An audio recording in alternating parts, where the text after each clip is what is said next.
Suatu ketika Nabi Shallallahu Alaihi Wasallam mengirim sepasukan jihad ke Najd.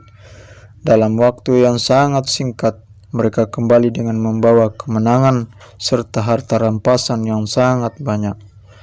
Orang-orang merasa heran karena mereka sangat cepat kembali dengan membawa kemenangan dan harta rampasan yang sangat banyak. Rasulullah SAW bersabda, "Maukah kalian aku beritahu tentang orang yang mendapatkan harta yang lebih banyak daripada harta tersebut dan lebih cepat waktunya? Ia adalah orang yang sholat subuh dengan berjamaah. Setelah sholat, ia duduk di tempatnya hingga terbit matahari. Ketika waktu makruh habis, ia sholat 2 rakaat. Ia mendapat keuntungan lebih banyak dalam waktu yang lebih singkat." Syakik Balki rahmatullahi, seorang syekh dan ahli sufi yang masyhur, berkata, "Kita akan mendapatkan 5 hal melalui 5 cara. 1. Keberkahan rezeki diperoleh melalui sholat duha. 2. Cahaya kubur melalui tahajud. 3. Mudah menjawab pertanyaan mungkar dan nakir melalui tilawat Al-Quran. 4. Mudah melewati syirat melalui saum dan sedekah. Dan kelima, mendapat perlindungan arsy ilahi pada hari hisab melalui zikrullah." Nazhatul Majlis. Banyak hadis yang menerangkan dan menegaskan tentang keberkahan dan keuntungan sholat. Namun terlalu banyak jika semuanya dijelaskan di sini. Untuk keberkahan akan saya bahas terjemahan hadisnya dalam waktu ini. Rasulullah SAW bersabda, yang pertama, perintah pertama yang diwajibkan Allah SWT terhadap umatku ialah sholat. Dan yang pertama kali akan dihisab pada hari kiamat ialah sholat. Yang kedua, takutlah kepada Allah SWT dalam masalah sholat. Takutlah kepada Allah SWT dalam masalah sholat. Takutlah kepada Allah SWT dalam masalah sholat. 3. Pemisah antara seseorang dengan syirik adalah sholat. 4. Sholat adalah tanda Islam. Barang siapa sholat dengan khusyuk, tepat pada waktunya, dan memperhatikan rukun serta sunnah-sunnahnya, pastilah ia seorang mukmin. 5. Di antara seluruh perintah Allah SWT, iman dan sholat adalah kewajiban yang paling utama. Jika ada sesuatu yang lebih baik daripada itu, Allah SWT akan memerintahkan para malaikatnya, yang sebagian di antara mereka pada siang dan malam hari ada yang senantiasa ruku, dan sebagian yang lain ada yang terus bersujud. 6. Salat adalah tiang agama. 7. Salat menghitamkan wajah syaitan. 8. Salat adalah nur bagi orang-orang yang beriman. 9. Salat adalah jihad yang paling utama.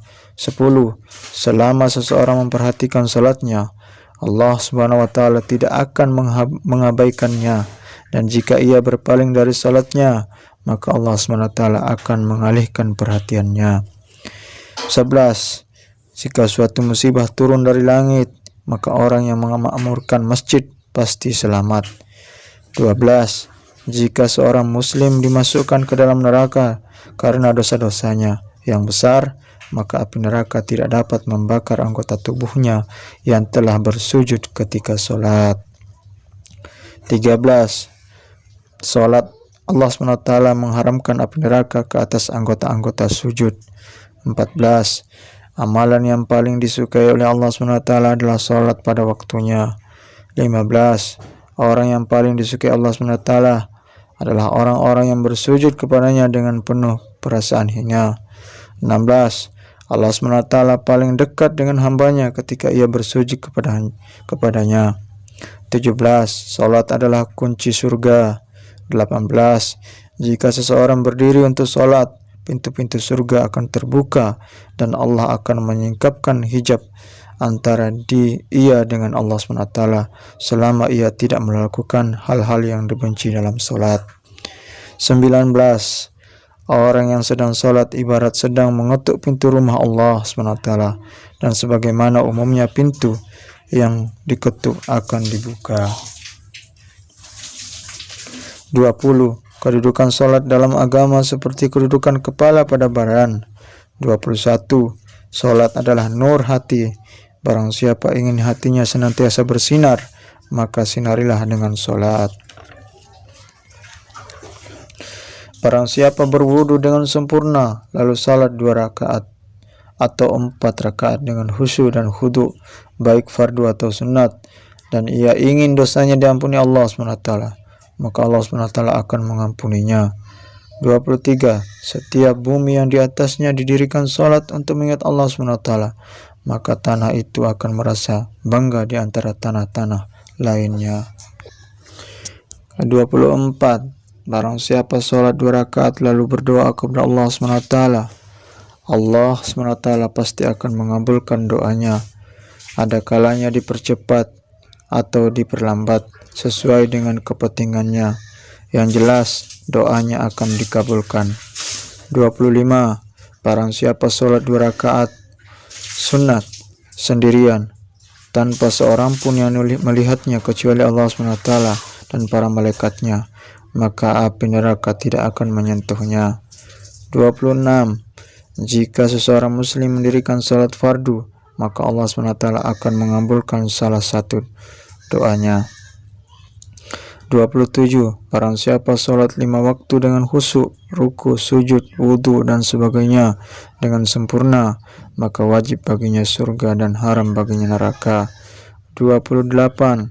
Seorang muslim yang benar-benar menjaga sholat 5 waktunya dengan istiqomah, maka syaitan akan takut kepadanya. Tetapi jika ia tidak mempedulikan sholat 5 waktunya, maka syaitan akan berani kepadanya dan akan menyesatkannya. 29. Amal yang paling utama adalah sholat pada awal waktu. 30. Sholat adalah pengorbanan para muttaqin. 31. Amal yang paling disenangi oleh Allah SWT ialah sholat pada awal waktu. 32.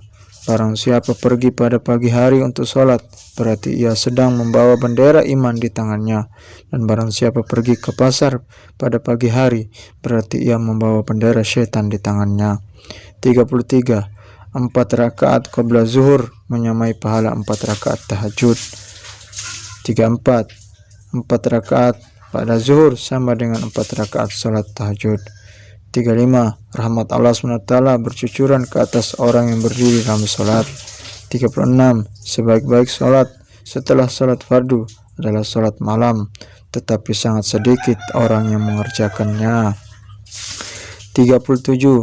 Malaikat Jibril alaihissalam datang kepadaku dan berkata, "Ya Muhammad, berapa lama pun engkau hidup, engkau akan mati juga.